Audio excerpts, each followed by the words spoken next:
Bonjour à tout le monde. L'un des plus anciens et marquants combats du monde du handicap a été celui pour s'affranchir de la tutelle de la médecine.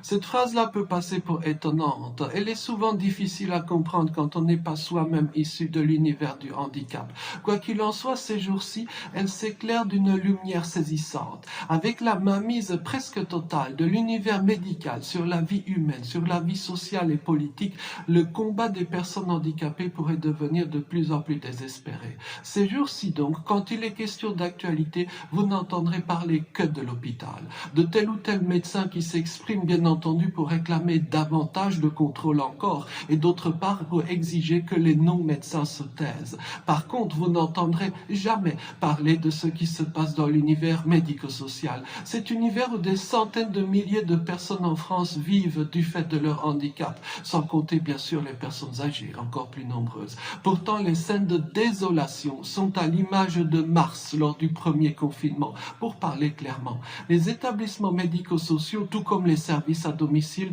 ont été désertés. Une proportion considérable, parfois même une majorité écrasante des professionnels sont absents. Qui en quarantaine, qui n'en finit pas, qui par mise en verre, qui par détresse psychosociale, souvent justifiée d'ailleurs.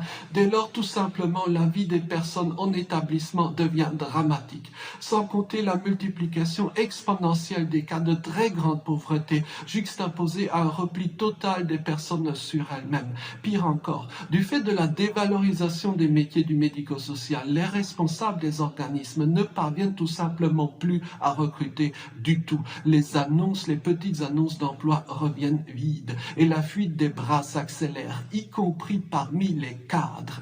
Il serait rapide et mensonger de blâmer les circonstances difficiles, les crises diverses que nous traversons. C'est plutôt l'échelon politique, oui, c'est l'État français qui a failli gravement, failli à protéger ceux au nom desquels les confinements successifs ont été lancés, failli à préparer, ne fût-ce que sommairement, la situation pour éviter les montagnes de cadavres qui ont eu lieu donc dans le printemps passé dans les établissements en question, dû non pas au virus, mais dû au gouvernement.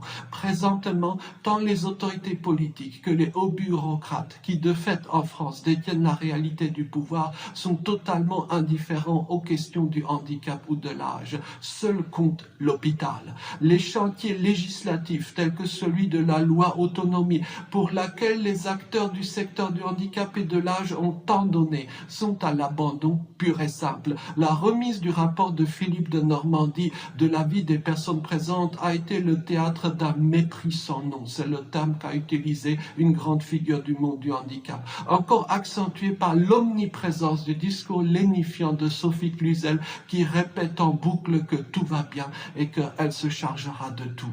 Que le grand public sache enfin la vérité de ce qui se passe, non point dans les orphelinats de Ceausescu, mais dans les établissements fermés au fin fond de la France où tant de familles françaises ont l'un des leurs. Merci beaucoup. Bonne journée.